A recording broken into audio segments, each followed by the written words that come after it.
अस्सलाम वालेकुम। कैसे हैं आप सब? आज के इस ज़बरदस्त और मालूमाती सेशन में हम महाटेट की तैयारी करने वाले तमाम उम्मीदवारों के लिए तारीख के पहले दिन के मवाद का एक बहुत ही तफसीली जायज़ा लेने वाले हैं। देखिए, हमारा मकसद सिर्फ चीज़ों को पढ़ना नहीं है, बल्कि उन्हें इस तरह समझना है कि आप बेहतरीन नोट्स बना सकें और इम्तिहानात में कोई भी सवाल आपको उलझा न सके। तो क्या आप तैयार हैं? जल्दी से अपना कलम और कागज़ निकाल लें, क्योंकि हम सीधे काम की बात पर आने वाले हैं। तो ज़रा एक नज़र डालते हैं कि आज हम किन किन अहम चीज़ों को कवर करने वाले हैं। सबसे पहले हम समझेंगे तारीख और उसके ज़राए को। इसके बाद हम कुछ बहुत ही दिलचस्प साइंसी तरीकों पर बात करेंगे। फिर हम एक क्विक चीट शीट देखेंगे ताकि सब कुछ जहन नशीन हो जाए। और आखिर में आपका पसंदीदा हिस्सा यानी फ़ाल यादावरी या एक्टिव रिकॉल का ज़बरदस्त सेशन होगा। चलें फिर बगैर किसी ताख़ीर के आगाज़ करते हैं अपने पहले और सबसे बुनियादी हिस्से से, यानी तारीख़ और इसके ज़राए। अक्सर हम तारीख़ का नाम सुनकर सोचते हैं कि ये बस पुराने बादशाहों की कहानी और किस्से हैं, है ना? लेकिन दरअसल ऐसा बिल्कुल नहीं है। तारीख़ की असल, मुस्तनद और इम्तिहानी नुक्ता नज़र से जो तारीफ़ है वो ये है कि माजी में होने वाले वाक़यात को ठोस सबूत की बुनियाद पर समझने वाली साइंस का नाम तारीख़ है। जी हाँ, ये महज कोई कहानी नहीं बल्कि बाकायदा एक इल्म है। जब आप अपने नोट्स बना रहे हों तो इन दो अल्फाज साइंस और सबूत को ज़रूर हाईलाइट कर लीजिएगा, क्योंकि तारीख़ हवा में तीर नहीं चलाती। इसे हर बात साबित करने के लिए कतई शवाहिद दरकार होते हैं। अच्छा, अब सवाल ये पैदा होता है कि ये सबूत या शवाहिद आखिर आते कहाँ से हैं? उसके लिए हमारे पास 3 बहुत ही अहम और बुनियादी ज़राए हैं। ज़रा ध्यान से सुनिएगा। पहला है मादी माखज़, जिसे हम मटीरियल सोर्सेस कहते हैं। ये वो तभी या ठोस चीज़ें होती हैं जो खुदाई से दरियाफ्त होती हैं, जैसे पुराने ज़माने के सिक्के, गार या पुराने हथियार। दूसरा माखज़ है तहरीरी यानी रिटन सोर्सेज। इसमें वो तमाम रिकॉर्ड शामिल हैं जो हमें लिखी हुई हालत में मिलते हैं, मिसाल के तौर पर पत्थरों पर तराशे गए कुतबे या कदीम मिस्र का पपायरस। और तीसरा और इंतहाई दिलचस्प माखज़ है ज़ुबानी या ओरल सोर्सेज। ये वो मालूमात हैं जो नस्ल दर नस्ल सीना बसीना चलती आ रही हैं, जैसे हमारे लोकगीत, कहानियाँ और ओवियाँ। इन तीनों को माँ मिसालों के बिल्कुल इसी तरह नोट कर लें। यहाँ से हम कदम रखते हैं अपने दूसरे हिस्से में, जो कि साइंसी तरीकों और इस्तिलाहात पर मबनी है। यकीन मानिए, ये वो हिस्सा है जो इम्तिहानात का सबसे पसंदीदा होता है।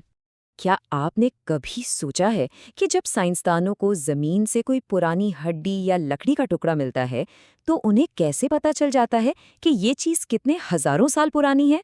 ये वाकई कोई जादू नहीं है। इसके पीछे जो कमाल का साइंसी तरीका इस्तेमाल होता है, उसे कार्बन 14 या कार्बन 14 डेटिंग कहते हैं। ये तरीका ख़ास तौर पर लकड़ी, हड्डियों और दीगर नामियाती बाकियात यानी ऑर्गेनिक चीज़ों की बिल्कुल दुरुस्त उम्र मालूम करने के लिए इस्तेमाल होता है। ये एक बहुत ही अहम इम्तिहानी नुक्ता है, इसे अपने जहन में पक्का बिठा लें। अब जरा वक्त में थोड़ा और पीछे चलते हैं। तसव्वुर करें, आज से हजारों साल पहले जब हमारे जैसे कागज़, पेन या लैपटॉप नहीं होते थे, तो लोग लिखते कैसे थे? इस हवाले से 2 नाम बहुत अहम हैं। पहला है पपायरस। ये मिस्र के दरियाए नील के किनारे पाया जाने वाला एक पौधा था, जिसकी छाल को दुनिया के इब्तदाई कागज़ के तौर पर इस्तेमाल किया गया। दूसरा है भोजपत्र। ये हमारे अपने खित्ते यानी भारत के भर्ज या बर्च दरख्त की छाल से तैयार किया जाने वाला कागज़ था। अरे हाँ, और स्याही के बारे में क्या ख्याल है? वो लोग स्याही बनाने के लिए 3 चीज़ों को मिलाते थे: काजल, गोंद और पानी। और लिखने के लिए जो कलम इस्तेमाल होता था वो बुरु यानी रीड पेन कहलाता था। कितनी ज़बरदस्त बात है ना? अच्छा, अब एक और तस्वर को क्लियर करते हैं जो अक्सर उम्मीदवारों को कंफ्यूज कर देता है। ज़माने की 2 बड़ी साइंसी तकसीमें हैं, माक़बल तारीख़ और तारीख़ी दौर। इनमें बुनियादी फ़र्क क्या है?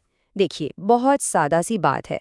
माक़बल तारीख़ यानी प्री हिस्टोरिक दौर इंसान की तारीख़ का वो वक्त है जिसका कोई भी, जी हाँ, कोई भी तहरीरी रिकॉर्ड मौजूद नहीं है। जबकि इसके बरक्स तारीख़ी दौर या हिस्टोरिक पीरियड वो है जहाँ से हमें इंसान के लिखे हुए बाकायदा सबूत मिलना शुरू हो जाते हैं। बस तहरीरी रिकॉर्ड की मौजूदगी या अदम मौजूदगी ही इन दोनों अदवार के दरमियान असल लकीर है। लीजिए, अब हम आ गए हैं इस तफसीली जायजे के सबसे कारामद हिस्से पर, हमारी क्विक समरी और चीट शीट। ये आखिरी वक्त की दोहराई के लिए आपका बेहतरीन हथियार साबित होगी। میں یہ نکات ذرا ٹھہر ٹھہر کر بولوں گا تاکہ آپ آسانی سے تصدیق کر سکیں کہ آپ نے سب نوٹ کر لیا ہے۔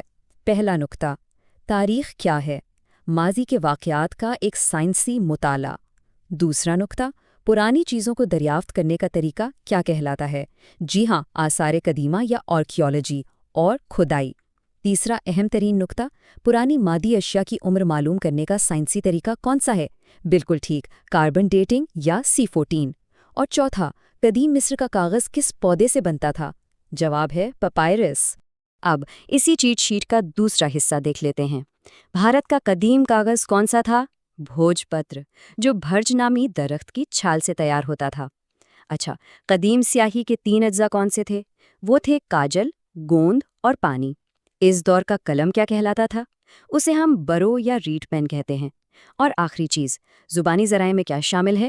ہمارا لوک ادب، گیت اور اوویاں۔ مجھے امید ہے یہ تمام بنیادی تصورات اب آپ کے ذہن میں بالکل پکے ہو چکے ہوں گے۔ اب وقت آ گیا ہے آپ کے ذہن کو تھوڑا سا ٹیسٹ کرنے کا۔ چوتھا حصہ، فعال یاداوری۔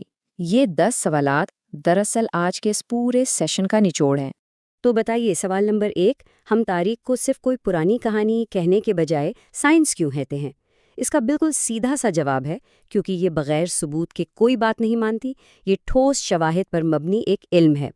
سوال نمبر 2، مادی ماخذات یعنی مٹیریل سورسز کی کوئی سی 3 مثالیں دیں۔ اس کا جواب آپ کو پتہ ہے، قدیم سکے، کھدائی سے ملنے والے ہتھیار اور مٹی کے برتن۔ یہ وہ طبی ثبوت ہیں جنہیں ہم چھو سکتے ہیں۔ آگے بڑھتے ہیں سوال نمبر 3 کی طرف۔ کاربن 14 طریقہ کار کا بنیادی مقصد آخر کیا ہے؟ جواب، آثار قدیمہ سے ملنے والی ہڈیوں، لکڑی اور دیگر نامیاتی باقیات کی بالکل درست عمر معلوم کرنا۔ سوال نمبر 4 جو بہت اہم ہے، ماقبل تاریخ اور تاریخی دور کے درمیان فرق کی لکیر کیا ہے؟ یاد رکھیے گا، ماقبل تاریخ میں انسان کا کوئی تحریری ریکارڈ موجود نہیں ہوتا، جبکہ تاریخی دور ہم اس وقت کو کہتے ہیں جہاں سے ہمیں لکھے ہوئے ثبوت ملنے لگتے ہیں۔ سوال نمبر 5، قدیم مصر میں کاغذ کے متبادل کے طور پر کس پودے کا استعمال کیا جاتا تھا؟ نام یاد ہے نا، پپائرس۔ اور اسی سے ملتا جلتا سوال نمبر 6، ہمارے خطے یعنی قدیم بھارت میں بھوج پتر کس درخت کی چھال سے تیار کیا جاتا تھا؟ اس کا جواب ہے برچ، یا جسے انگریزی میں برچ درخت کہتے ہیں۔ ان دونوں جغرافیائی مقامات اور پودوں کے ناموں کو آپس میں مکس مت کیجیے گا۔ اچھا جی، سوال نمبر 7، یہ تھوڑا مختلف ہے۔ زبانی ماخذات یا اورل سورسز میں ہم کس قسم کی چیزوں کو شامل کرتے ہیں؟ اس کا جواب ہے وہ تمام لوک گیت، نظمیں، پرانی کہانیاں اور اوویاں جو ہمارے بزرگوں سے ہم تک پہنچتی ہیں۔ سوال نمبر 8، قدیم زمانے کی سیاہی کن 3 چیزوں سے مل کر بنتی تھی؟ جواب بہت آسان ہے، کاجل، گوند اور پانی کا ایک بہترین مرکب۔ اور اب ہم پہنچ گئے اپنے سیشن کے آخری 2 سوالات پر۔ سوال نمبر 9، کیا ہم محض سنی سنائی باتوں کو تاریخ مان سکتے ہیں؟ اس کا جواب ایک بہت بڑا نہیں ہے، کیونکہ ہم جان چکے ہیں کہ تاریخ ایک سائنس ہے اور سائنس کو ٹھوس ثبوت چاہیے۔ سوال نمبر 10، آثار قدیمہ کی کھدائی سے جو مادی اشیاء ملتی ہیں وہ اتنی اہم کیوں ہیں؟ وہ اس لیے اہم ہے کیونکہ کاربن 14 کی مدد سے ہم ان اشیاء کے ذریعے اس پورے دور کی درست عمر کا تعین کر سکتے ہیں۔ یہ ایک پوری کڑی ہے جو آپس میں جڑی ہوئی ہے۔ اور اس زبردست اور تفصیلی سیشن کے اختتام پر آپ سب کے لیے ایک بونس، ایک انتہائی اہم ٹپ۔ امتحانات میں ماقبل تاریخ کی تعریف اکثر دہرائی جاتی ہے، اس سے تو مت بھولیے گا۔ لیکن ایک اور نام جو آپ کے نوٹس کے بالکل اوپر لکھا ہونا چاہیے وہ ہے ولرڈ لیبی۔ یہ وہ عظیم شخصیت ہیں جو کاربن ڈیٹنگ کے موجد ہیں۔ ان تمام حقائق کو اپنے ذہن میں اچھی طرح پکا کر لیں۔ آپ کی تیاری بہت شاندار جا رہی ہے، بس اسی طرح محنت کرتے رہیں کیونکہ سیکھنے اور آگے بڑھنے کا یہ سفر رکنے والا نہیں ہے۔ بہترین نتائج کے لیے نیک تمنائیں۔